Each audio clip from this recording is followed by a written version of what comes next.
Thank you so much for listening to this episode of Earrings Off. We want to invite you to subscribe, rate, and leave us a review. You can find us on Facebook at Earrings Off Podcast and on Instagram at The Earrings Off Podcast.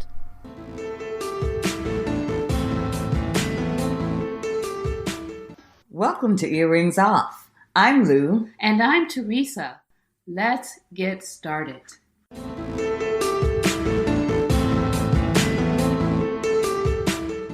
So, Teresa, how are you doing today? I'm good. How are you? How was your week? Well, it was okay, but it was yesterday was rough. I lost one of my mentors, Edna, and she became my friend. I'm so sorry.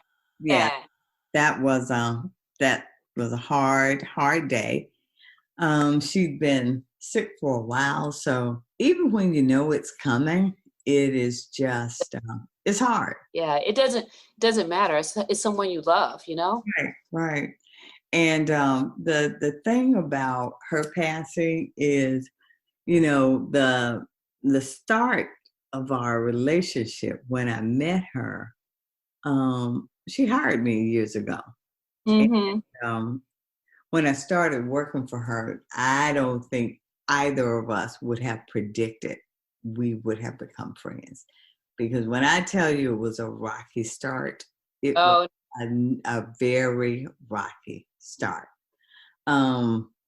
She was very hard to work for, very demanding, had very high standards. And so as a result, it was just a rough work situation. It was.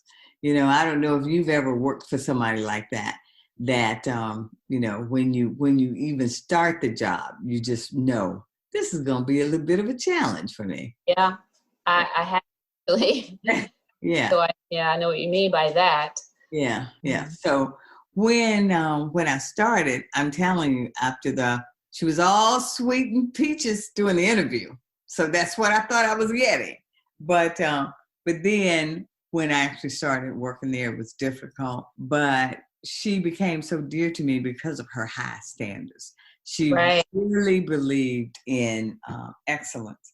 And that told me how she ascended so well in her career so far, because she was just a person who just didn't take excuses, didn't make excuses, and she just performed well. But Lou, you obviously learned a lot from her, because I see that. Well, thank you, but I tell you, I learned it from her because I learned it from her because she really believed that she worked hard to empower women. I don't know if you've had this experience, but sometimes when you go to work, it's hard enough, but then you have other people in the workplace, and it hurts when there are women like you making your job more difficult. For whatever reason, they don't want you there. Sometimes you walk into a situation where somebody that's already there applied for the job you ended up getting. Yeah, absolutely. So when you arrive, you think that you're part of a team and you're going to be working together, and you realize that people, for whatever reason, are trying to stab you in the back and make it more difficult. Well, she was the type of person who was not about that at all. Right. She was a cheerleader for real. She was the type of woman that if she saw your deficits, didn't poke at them, but would sort of file that away, but then figure out how she could work with you to help you grow in that area.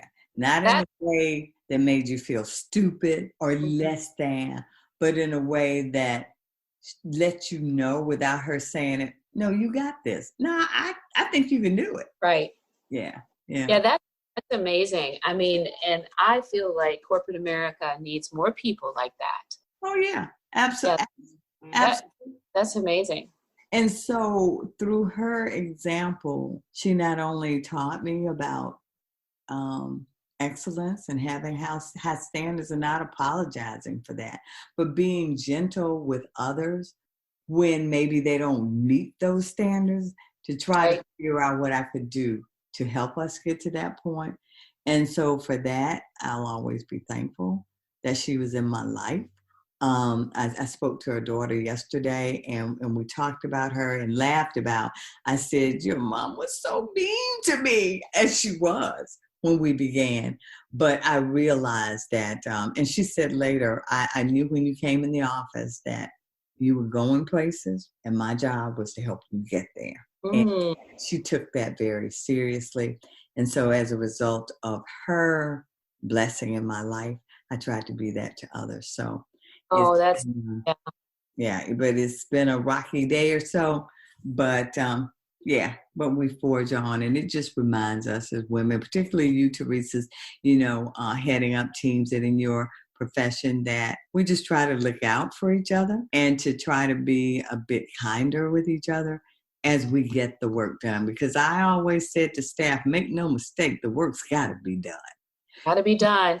You weren't brought here because you needed a job. You were brought here because there was a job that needed to be done. So that's the reality. But there is a way we do that. Just reminded me of a story that I saw in the news this week. I don't know if you happened to see it, with a Congresswoman. Yes. Yeah. That story was, I mean, I was so mad about it. And, even at that level,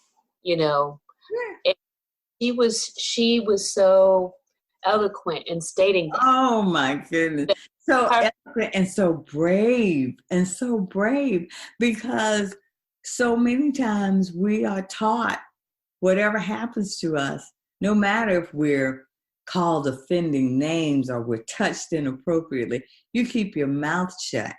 That's something that you just have to deal with. You have to have a stiff upper lip, and because you don't want to jeopardize your career, the way people think about you, particularly us, Teresa. We don't want to be labeled the angry Black woman. So you can't say anything. But I am telling you, I was so proud. She refused. And when she said that line about I am somebody's daughter, I was standing up like, yes. Yeah. Well, I particularly like the line where she said, because he's a father and husband, that does not make him a kind man. That's right.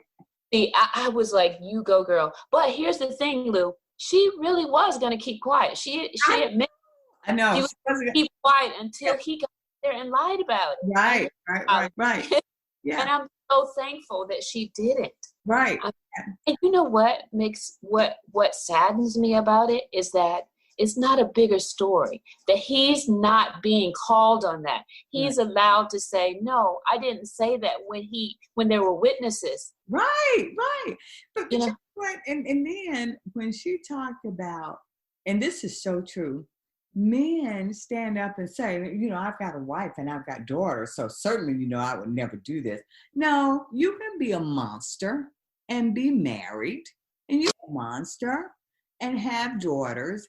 But the thing is, some of these women in their lives don't put them in check. Some of them, for whatever reason, because they don't want to lose their social standing. They don't want to cause a bit of a fuss. They don't want people hearing about the divorce or the problems. They keep quiet, and it emboldens men to continue this behavior. But I thought about the other day. You've said something there, but I don't wish that on her. I hope that he is a better man at home. Likely he's not, because if he can form his mouth to say those words, he's probably like that all the time. But I think, though, you're right. He could be different at home. But see, that's a problem, that your courtesies and your respect only extend to the women in your circle. That should clue you in that's a problem you need to deal with.